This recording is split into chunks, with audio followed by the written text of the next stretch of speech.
Hello, fine people, and a very warm welcome to the Nikhil Hogan Show. A personal hero of mine is on the show today, two-time Grammy nominee, guitar virtuoso Tommy Emmanuel, certified guitar player, CGP.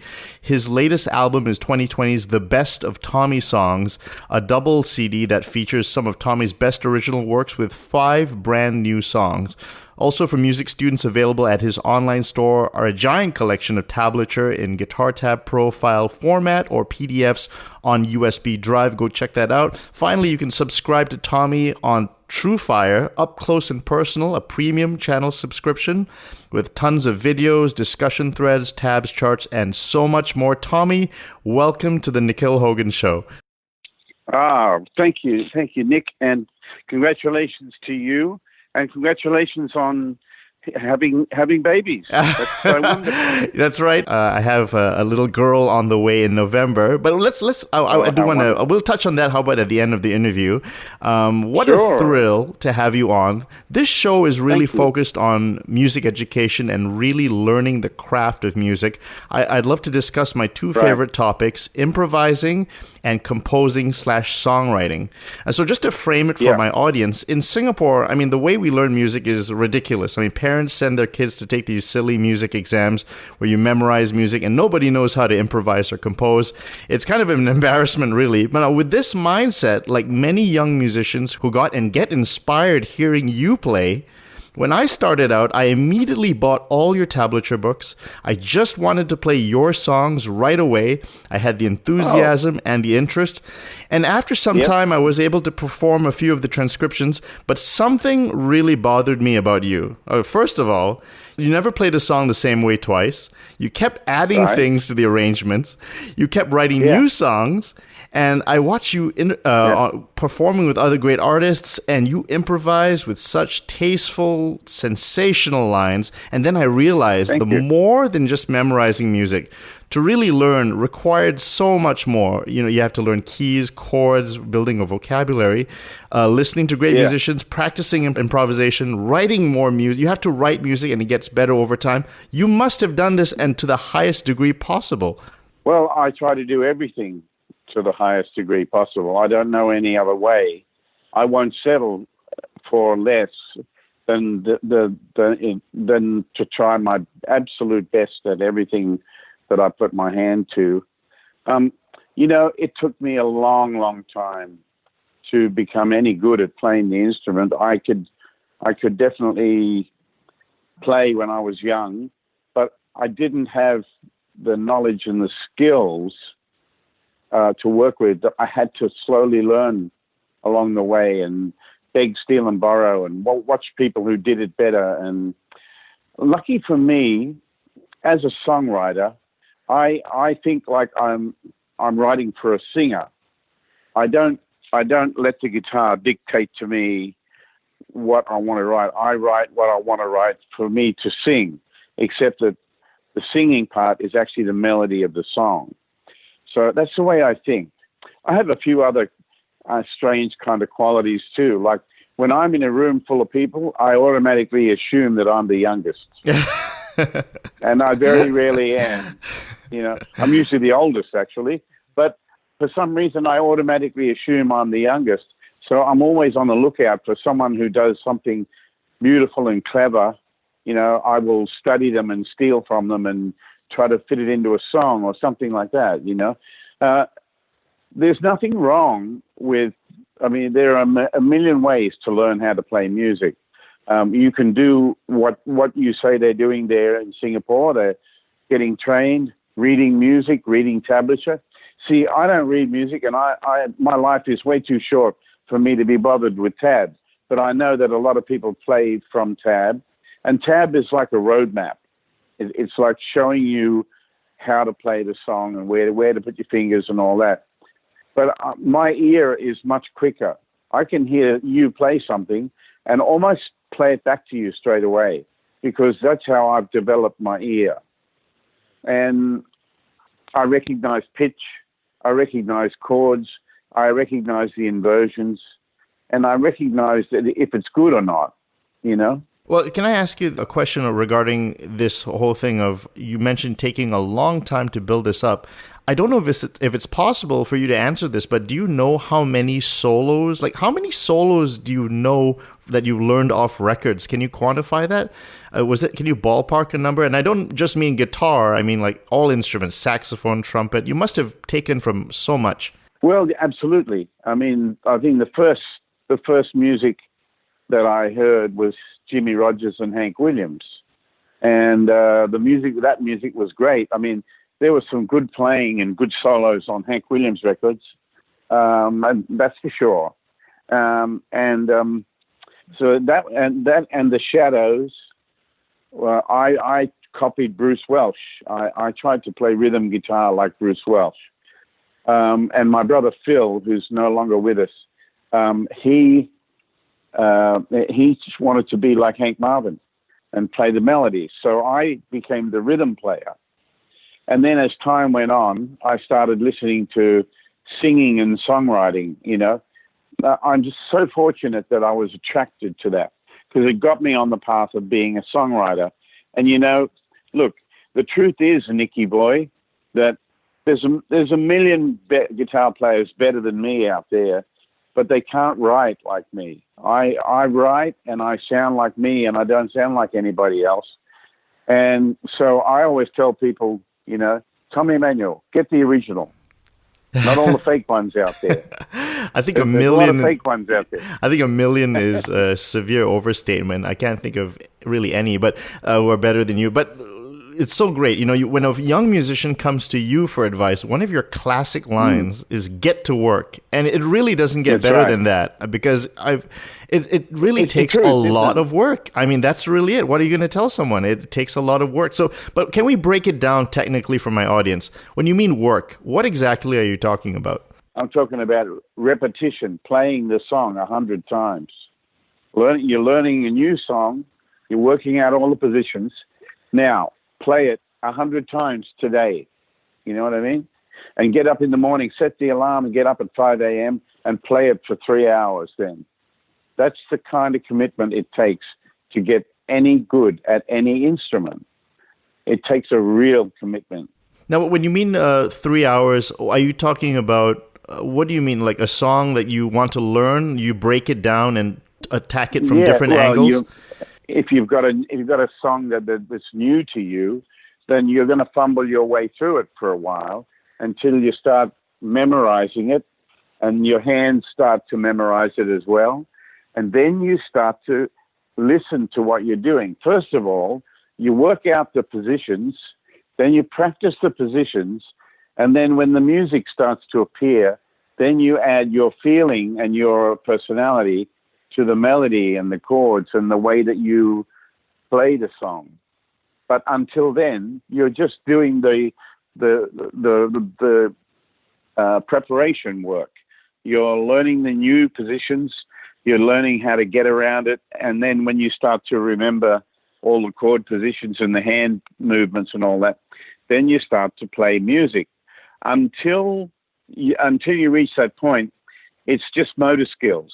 You're learning motor skills, and then when those motor skills start to sound like music, that's when you start getting really inspired and excited. Tommy, you were a session player for many, many years, and you also transcribe things off records. Are you interested in the authentic way that these people on the records play, or do you try to get the exact voicing as much as you can, as best as you can when you try and listen to something? You want exactly how they played it? No, I did it. Certain songs, like I worked out a lot of Chet Atkins arrangements, and I learned a lot of the Jerry Reed songs and George Benson songs and stuff like that. And I learned the melodies. I tried to play most of Jerry Reed's compositions. You have to play as he wrote it because it's so beautiful. There's nothing for you to change. Whereas if I take a song like, Bye Bye Blackbird or something, I can play it in 4 or 5 different keys, And Chet would encourage me to do that. He'd say, don't just play it like me. You do your own thing with it, And so, but I mean, there are certain songs, like when I play Guitar Boogie, I'm just improvising the whole thing, right? I quote the melody, I quote the original, I play a couple of little quotes during the improvised part. The rest of it is absolutely made up on the night. And that's the way I like to keep it, because it's exciting, keeps me on the edge, and it gives the audience a thrill to see me digging deep for something good to play. That's why I love playing live to an audience, because they know at that point that I'm not going to play what I played last night. I'm going to play something completely different. I have no idea what I'm going to launch into. I just like dive in and go, and that keeps me on my toes, and it keeps the show with a great kind of anticipation and an energy. And you got to have that kind of thing if you want to build an audience, you know. You mentioned your brother and you learned the Shadows, Hank Marvin. Did you learn the complete solo? Like, do you know it by heart, all the solos from those artists? Is that something that's just a part of you? Not necessarily. I know how to play the melodies, but I could go off and do my own solo. I could also quote Hank if I wanted. But, you know, there's only been a few songs where I recorded the song and I felt, and I improvised a solo, and I liked it enough to learn it. So I played it straight off the bat, and then I had to learn it. And sometimes it's not easy to do that, even though it's one of your solos. Sometimes your solos are hard to learn because it's something I played just straight off my head. But most of the time, if I'm improvising, then I'm singing something in my head. You know, I'm playing what I would sing. What is your system for making sure what you sing works with the underlying chord in the moment? Do you think of a key in the whole piece, and so you're thinking key-wise, or do you think of the chord as it's coming? Well, I know the chord structure of the song, so I know what will work. I know what I can play that'll go right across all the chords. You know what I mean? I can create another melody improvising, and it'll fit right across the chords. You know, if you listen to really great improvisers like Oscar Peterson, you can hear when he breaks into a improvising solo, sometimes he'll play a very similar phrase over all the chords because he knows it'll work. And then other times he may go outside and create a little tension by going outside the chord and then coming back in. And I do that too, and that's fun. It creates tension for the listener, you know, get the listener on the edge of his seat. You mentioned transcribing things like George Benson. Did your improvisational skill, was it a general increase over time, or were there certain moments in your life where you really worked on it intensely for several hours, or was it just generally increasing over the years? I've always practiced improvising, always.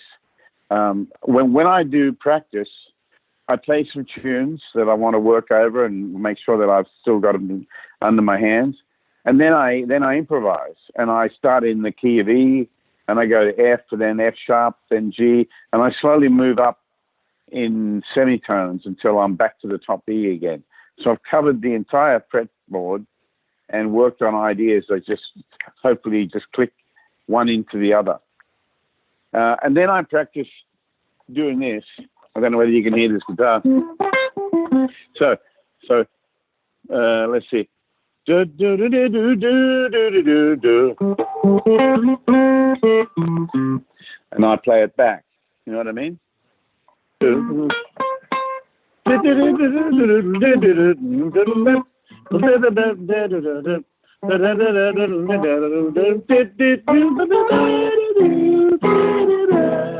Yeah, that kind of stuff. That's so great. It's where I can put it. I'm playing what I'm singing. And singing what I'm playing. I want you to react to this historical anecdote. Frédéric Chopin told his students to go listen to an Italian opera. And this was around the 19th century, and opera, I guess, was the pop music of the time. And he said, especially listen to the singers, even though these were all piano students. Would you agree with that? Should we listen to singers? Totally. That's the best thing to do.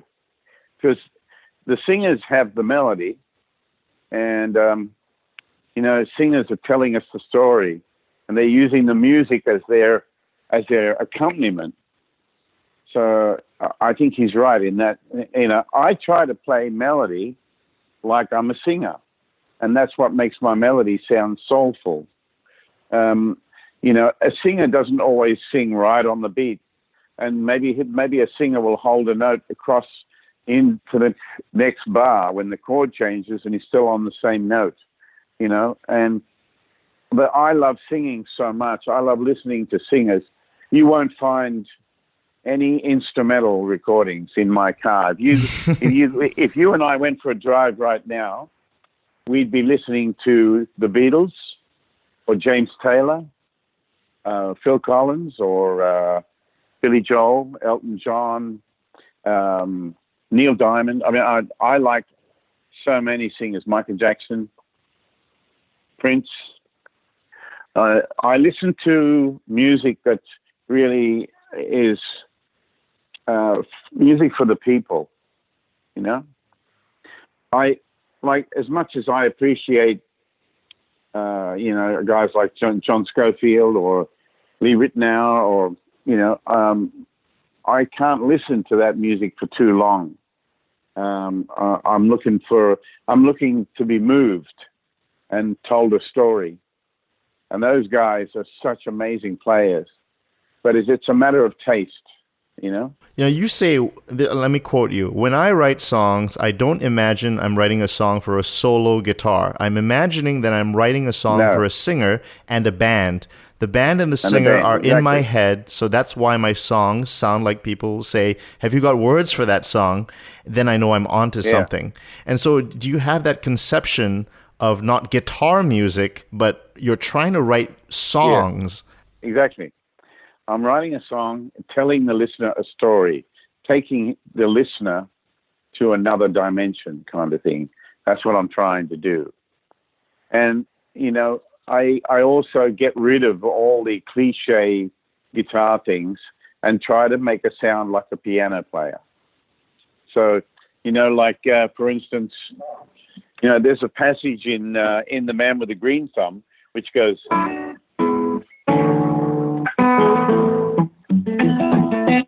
Right? So it's a D with an F sharp in the bass. That's a piano sound. Now E, now D with a suspended. And they're all piano chords. You don't hear people use those chords too often. And I love that sound. I like to sound different. And I'm always looking for ways of making it a bit more piano-like.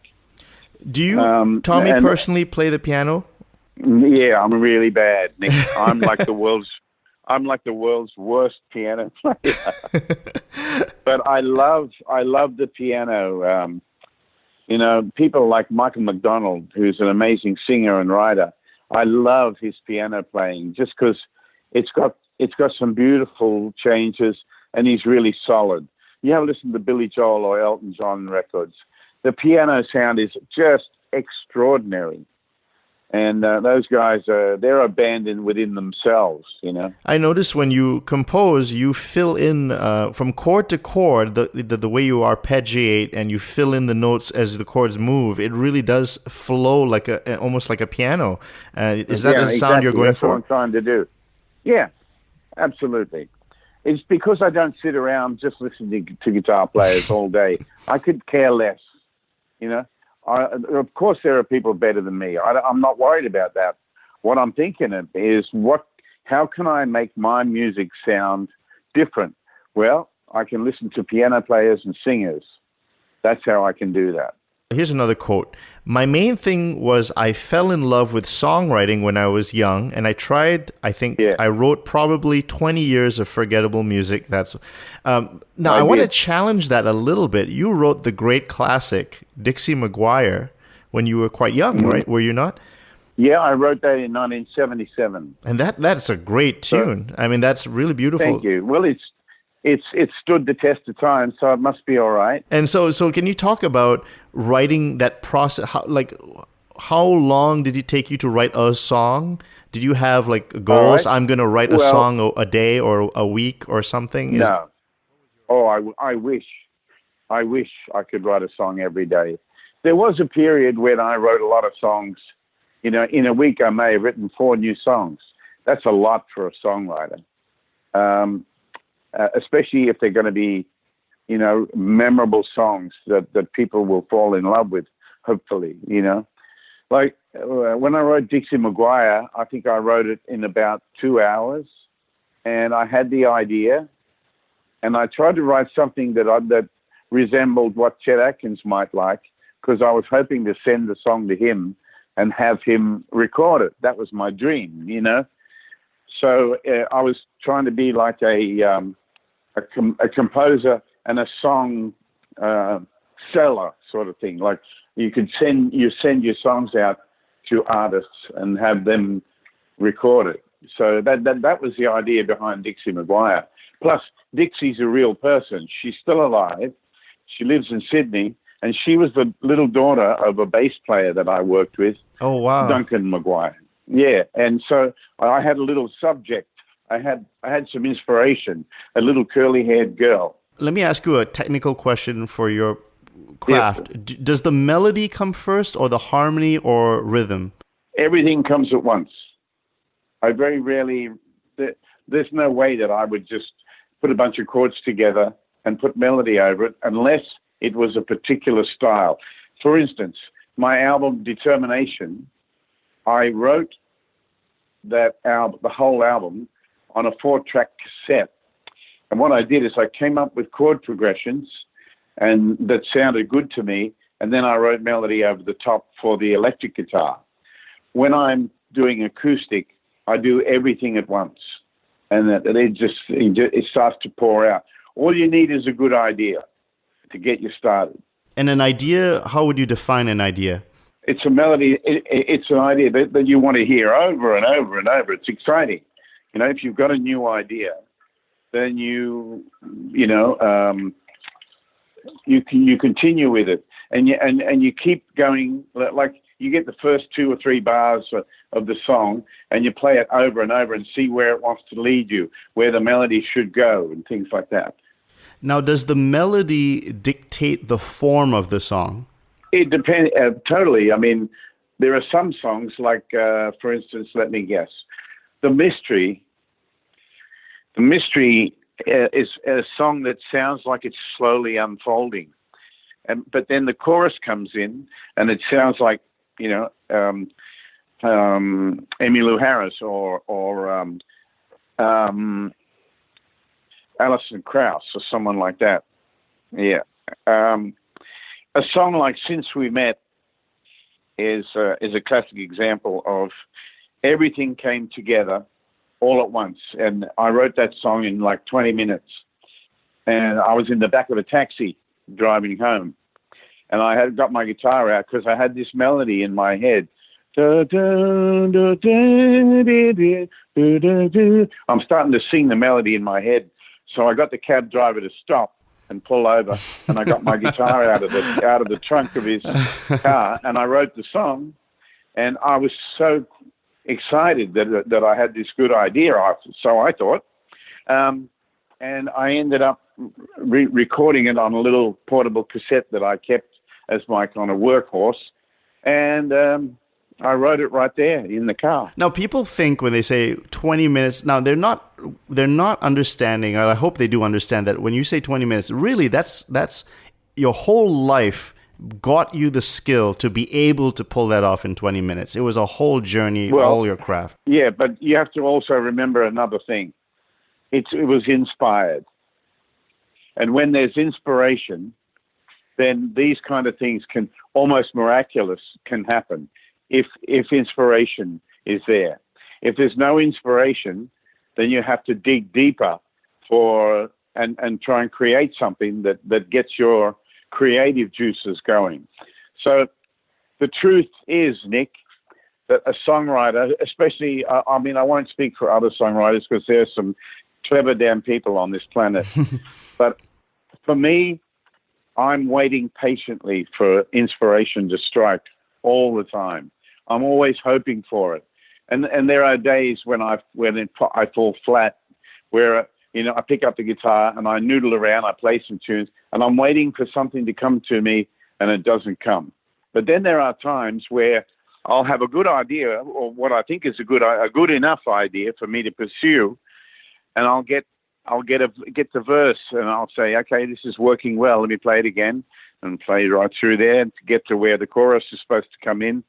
And I'm waiting for something to happen to lead me in with a good idea. And I may do that for 2 hours and push and push and push until nothing's coming. So then I know that you cannot force music. So I put the guitar down. I've already got the verse done, and now I got to wait for the chorus. And that happened to me with Lewis and Clark. I wrote the main theme straight away. 5 minutes was done. And I knew it was right, and I knew it was inspired. But each time I got to the chorus, nothing was happening. I wasn't happy with what I was doing, and I could tell that it wasn't right. So I said a little prayer, and I said, Lord, please help me with the chorus. And I knew to put the guitar down, so I did, and I went to bed, and I got up really early, and I walked outside of my little motel room onto the balcony and looked across this lake. And a voice in my head said, if you bring your love with you, we will welcome you. And that had a melody. Da, da, da, da, da, da, da. If you bring your love with you, like that. And that melody came into my head, and I said, that's it. And I grabbed the guitar and played that. And that's how I finished Lewis and Clark. I had to wait for the inspiration to come to me. And if there's anything I can do, I've got the patience of Methuselah, I can wait 6 months for a chorus. Okay. That leads me to this question. It's been known that Mozart has about 200 unfinished sketches. Does Tommy Emmanuel have in your archive, do you have sketches of tons of unfinished ideas as well? Or do you want to just complete it as soon as you can? I've got some songs that I've written that are finished, but I don't play to people because maybe I don't think they're quite good enough. I remember with Dixie McGuire, I was never sure if it was good enough or not, And so what I did is I waited till I got to LA, where some of my favorite songwriters live, LA and Nashville. And I played the song for a friend of mine who was a highly respected songwriter and had so many hit records, just one after the other.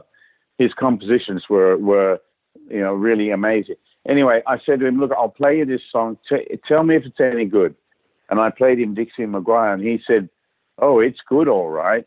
He said, and a good song will find a good home. And he was right. When I played it to Chet Atkins, he fell in love with it straight away, and we ended up. It's on the album. Getting that song. It's on the album. So, along with Mr. Guitar, which is the other song I wrote for the album. You've talked about the beauty or the art of getting the right melody with the right chords underneath moving. Yeah. That kind of thinking, it's almost like a classical composer thinking of counterpoint, like horizontal rather than vertical. I think in college we always learn about these vertical ways of thinking, but you put it in such a beautiful way, that way of, as the melody is moving, the chords changing underneath, and that change affecting the horizontal movement. Do you think of it that way? I mean, do you think of like, maybe you don't use these terms, but maybe in a contrapuntal kind of thinking? I see what you mean. Well, you're much more intelligent than I am. That's not at all true. Actually, I get excited when I get a horizontal moving bass part against a melody. That's always exciting. If you look at the melody on, let me grab it now. I'm in a different part of the house here now. Here's another guitar. If you listen to the...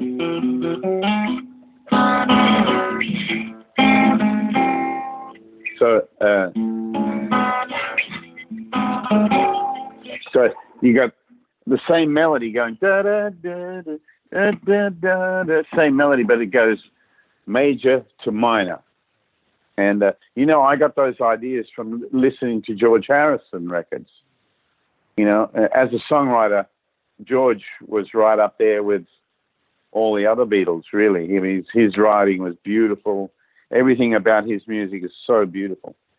And Paul McCartney, being the genius he is, says, I've stolen so much from him, And I've written songs with after hearing him or after going to his show, I'll go home and write 3 songs, and one of them will be a keeper, You don't read music, but No. There was a story you mentioned where you attempted, at least when you were younger, to take some lessons to read music, and you ended up like jamming with the teacher. Is that what happened? Yeah. The Guitar Society in Sydney. I was recommended to this guy named George Goller, who was a brilliant jazz guitar player and could sight read, and so I played for him, and he just laughed and he said, "No, you're never going to be able to read what you can already play." He said, "But you better go to this guy." So he recommended this one of their teachers, and recommended that he teach me how to read. Well, the first week I went in with him, I was doing the Every Good Boy Deserves Fruit and FACE and all that sort of stuff. Yeah, and it was so boring. Oh man. And so I went into something like Django's Castle or something, and he joined in, and we just jammed, right? So I was paying, I don't know, $16 or something for a half hour, and he said to me, "Look, here's my address. Come and see me on Saturday morning, and we'll have a jam." He said, "I can't find anybody to play with that can play rhythm like you. Come and let's play." So the fact that I could play rhythm and I knew all the songs by heart intrigued him. And so I went every Saturday morning over to his place, and we jammed for like 2 hours, and he made coffee, and we just had a great time together. Unfortunately, he died of cancer, but he was a terrific guy. And that was my one and only time that I really tried to learn to read. I had one lesson, and I thought, "Oh God, I've got to slash my wrists." So, but to be honest, there were times when I wish I had have learned, but I'm not interested anymore. I'm interested in making music up and having fun, and I only play because it's fun. I don't play for any other reason. I want to ask you about economy in songwriting. And you have a lot of knowledge, and you can do so much because you have a very high level of technical ability.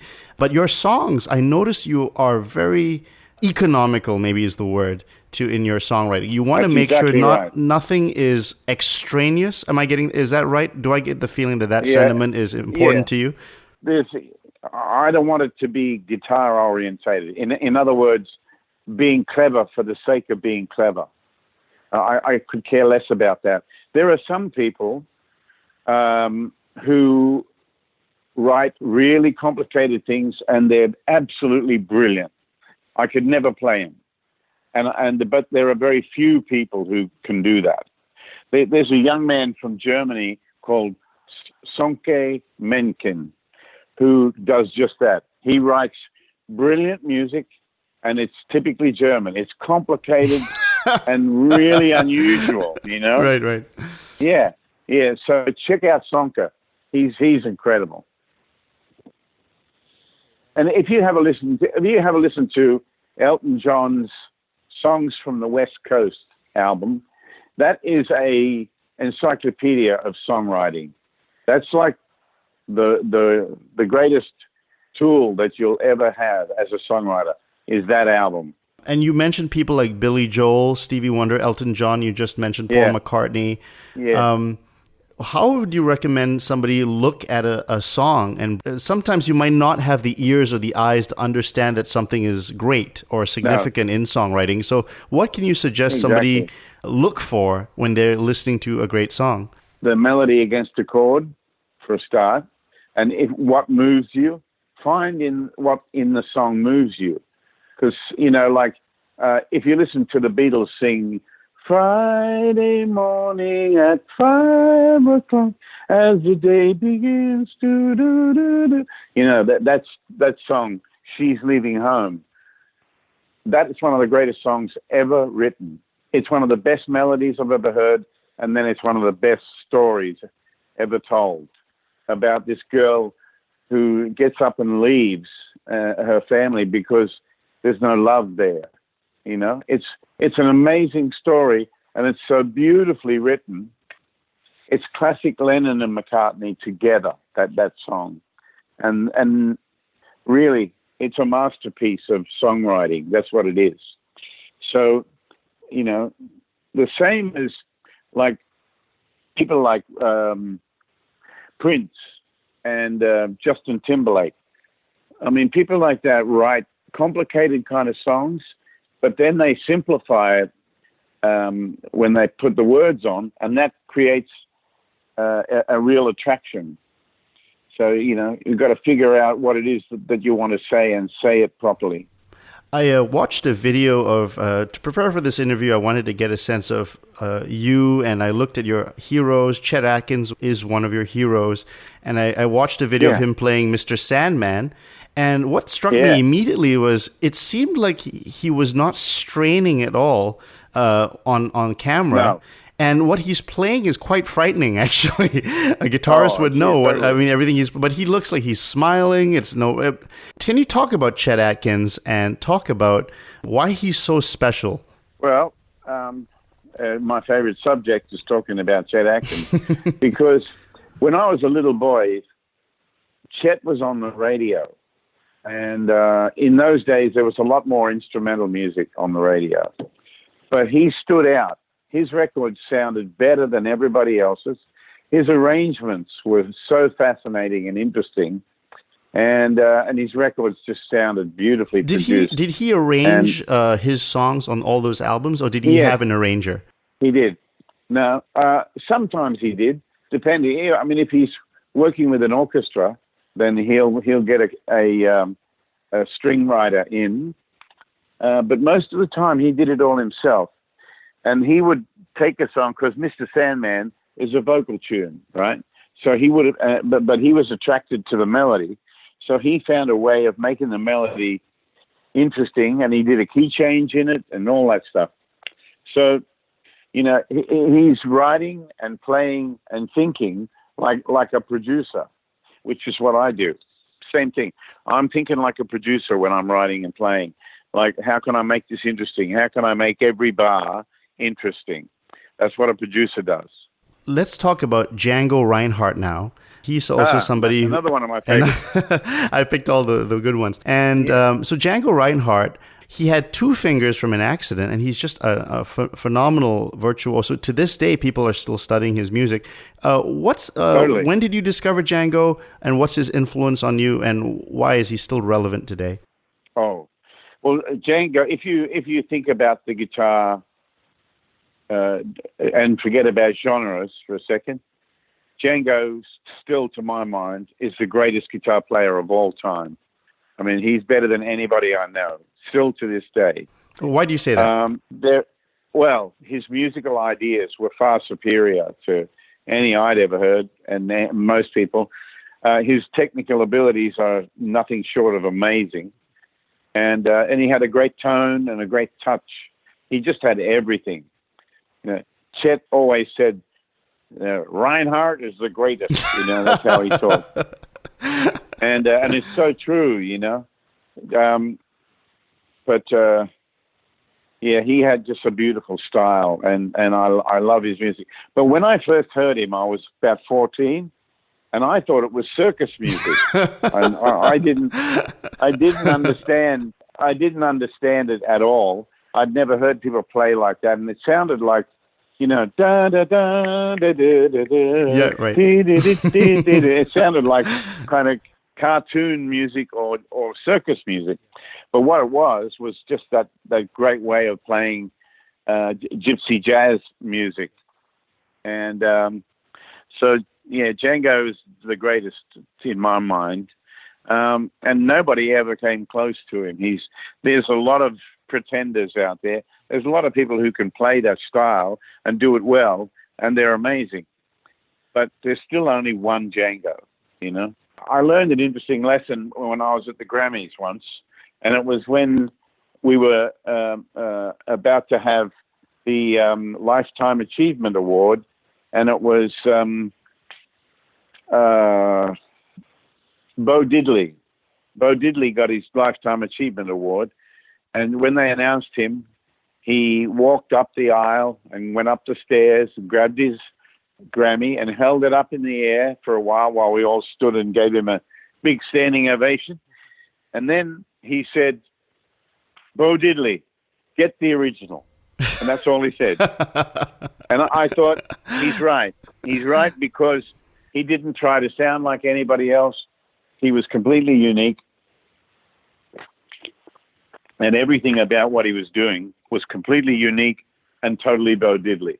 And I thought that gave me a feeling of, well, I'm going to play more of my own songs and be the original Tommy Emmanuel.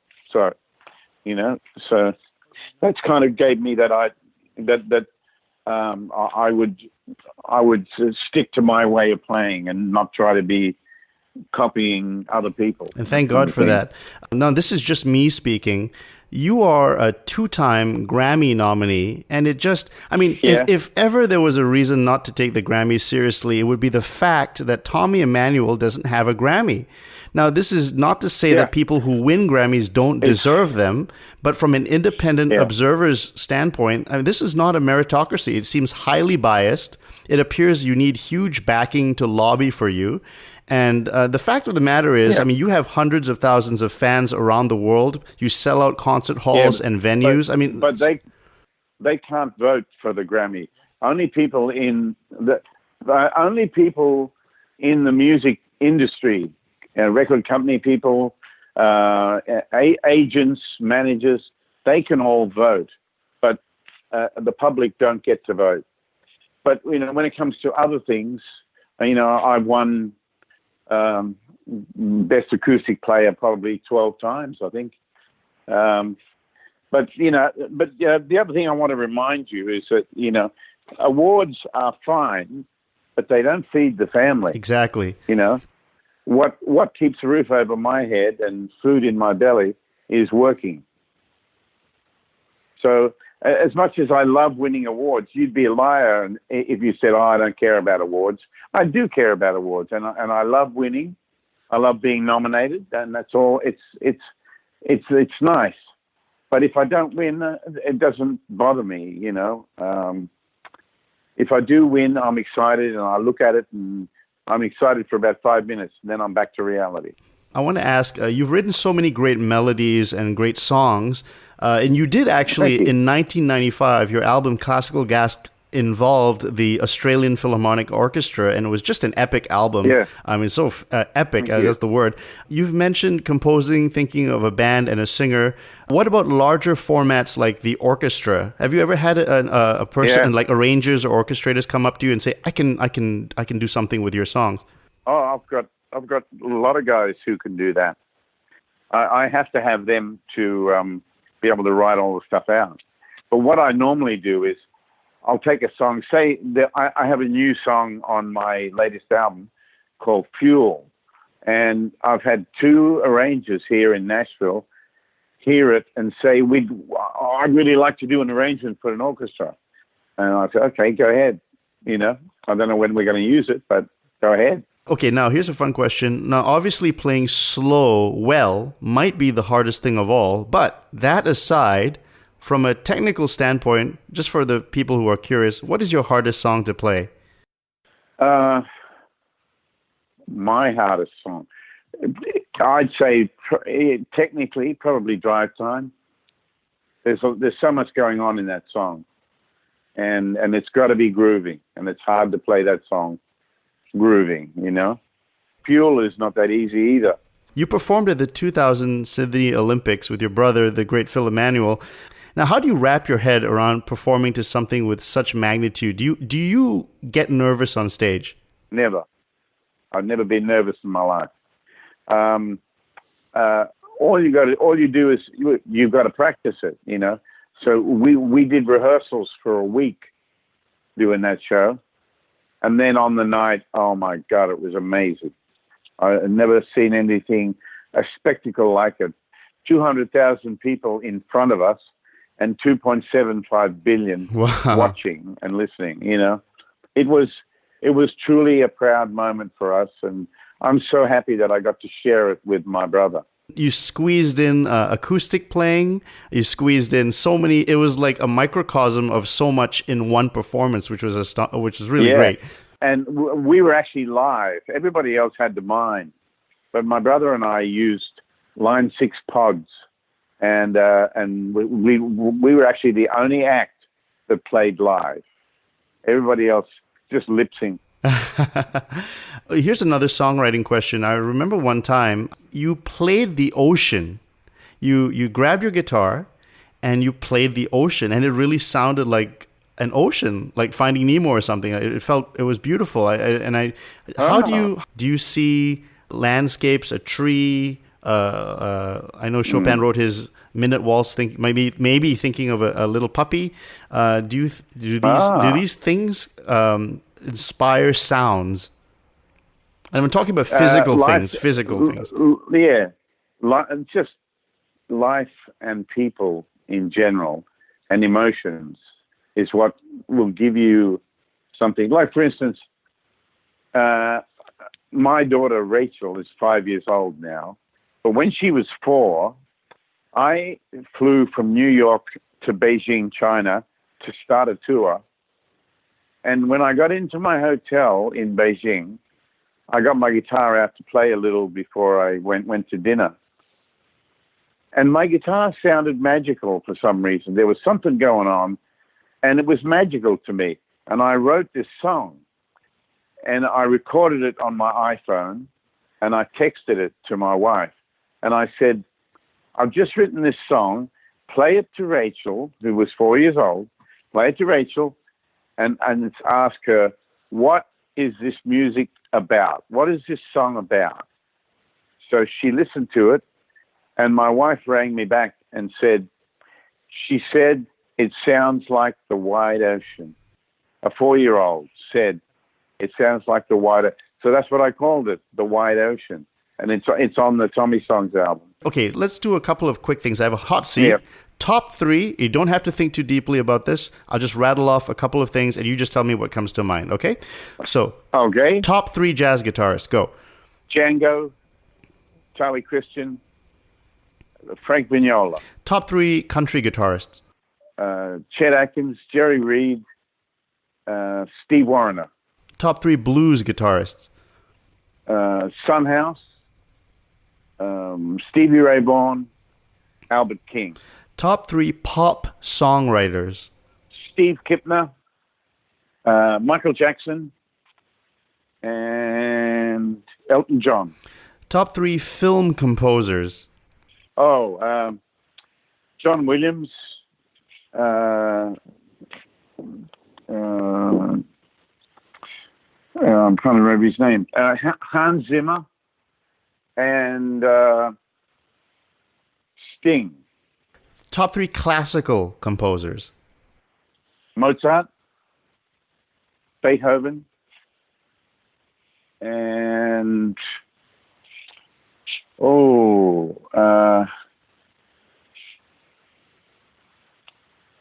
Segovia. Top 3 drummers. Buddy Rich, Steve Gadd, Jeff Porcaro. Top 3 Billy Joel songs. That's going to be hard. Yeah, that's a hard one, isn't it? Yeah. And So It Goes. Good Night, Saigon. And Baby Grand. Top 3 Beatles songs. That might be harder. Yeah, that is harder, of course. But here we go.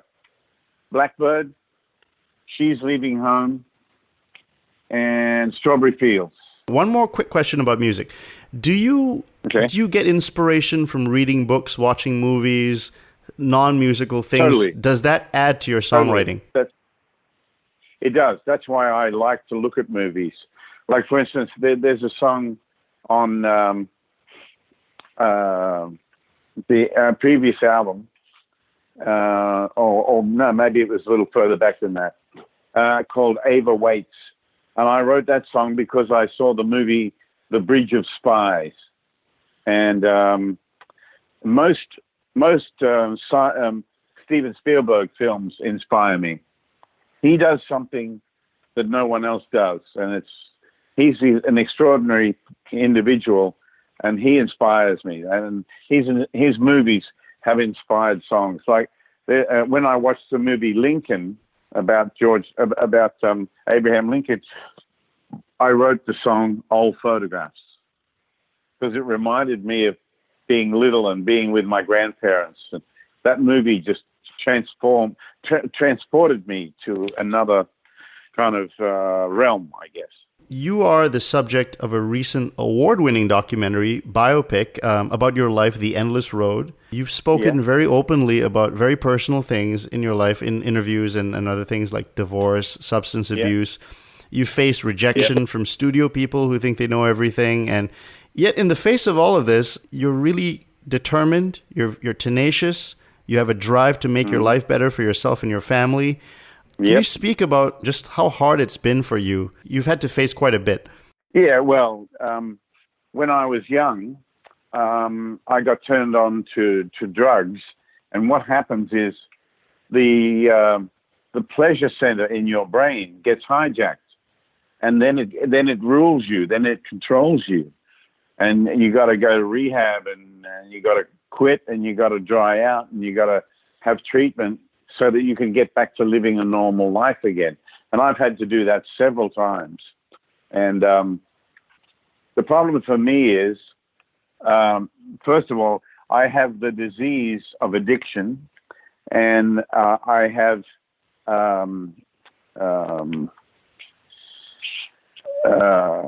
what's the word I'm looking for? Yeah, I have that disease, which is very powerful. And so the only way that I can keep my life together is to stay on the 12-step program, the same as Eric Clapton and people like that, where we get a daily reprieve from the compulsion to drink or to drug. It's something that is very powerful and takes over your life. And I tried to, I've been as busy as a one-armed fiddler all my life, but I've struggled with so many things, you know, and I've been a drug addict and an alcoholic and all that stuff. But I'm happy today. I'm sober and free and enjoying my life. So, some people, for instance, in the jazz era, they would take Charlie Parker and they say, look at him, he's taking heroin, he's so creative, and people followed that lifestyle. Yeah. Is there any proof that you need drugs or to be high or thing to, will that aid your songwriting? Or is that a myth? No, that's a myth totally. Yeah. I've never had heroin, thank God.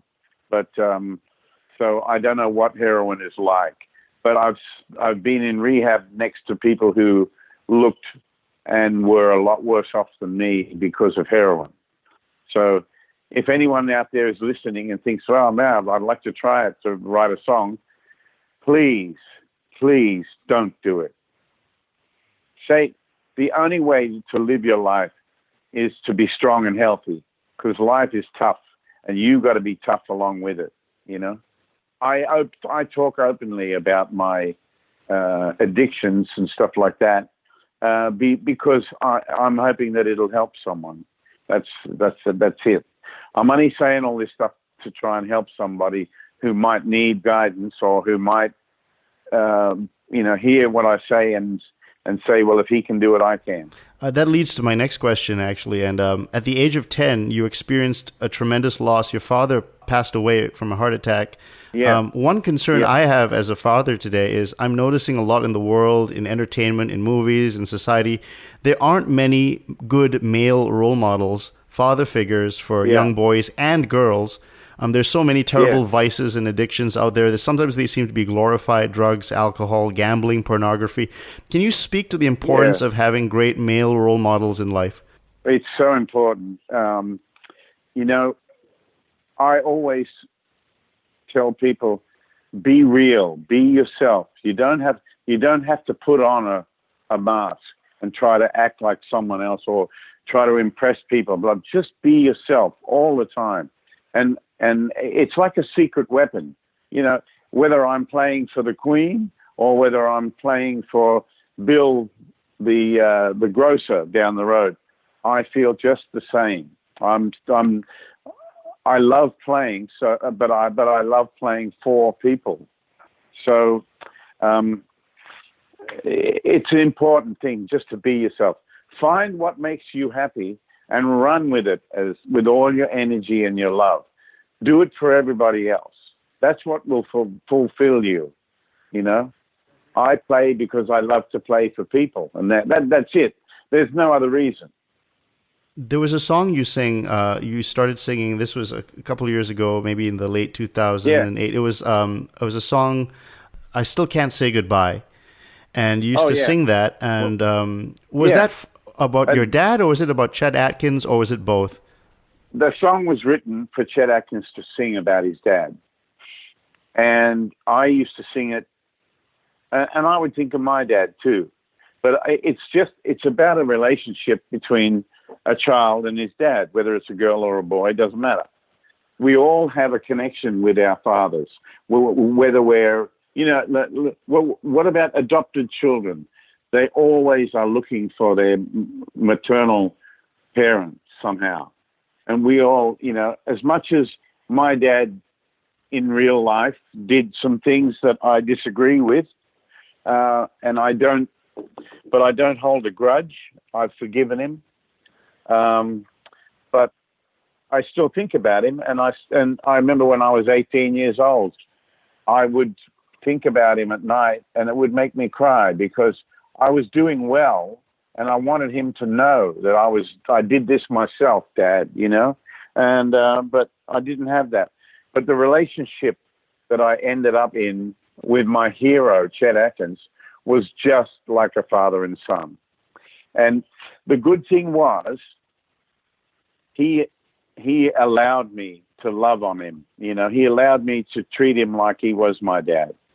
And, he did things. His wife told me, she said, "I've never heard Chester talk like that to another person. You must have touched him somehow, because he told me he loved me. He told me how wonderful my future's going to be, and he was so happy that I was going to move to Nashville." He told me all those things, and he was never normally like that.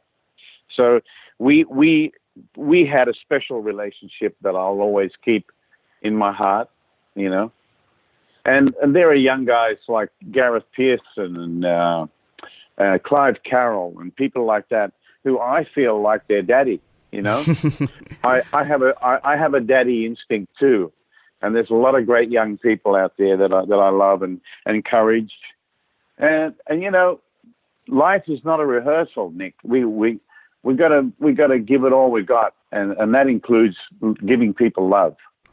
I have one final question. It's a personal one. You don't have to answer it. But are you a religious person or a spiritual person? Do you believe in God or a higher power? And does this affect your life in any way, your behavior, your actions, your music? Yes, everything. I'm a spiritual person. I believe that God lives in me, and I ask him for help all the time, and he always gives me help. He's my traveling companion. He's my composing partner, and he helps me to see things in a different way all the time. And I hear him speaking through people all the time. A spiritual awakening doesn't have to be, a bolt of lightning or a light shining or something magnificent and big. A spiritual awakening can be, I'm walking down here and I notice that there are a certain amount of butterflies on one bush down there or whatever.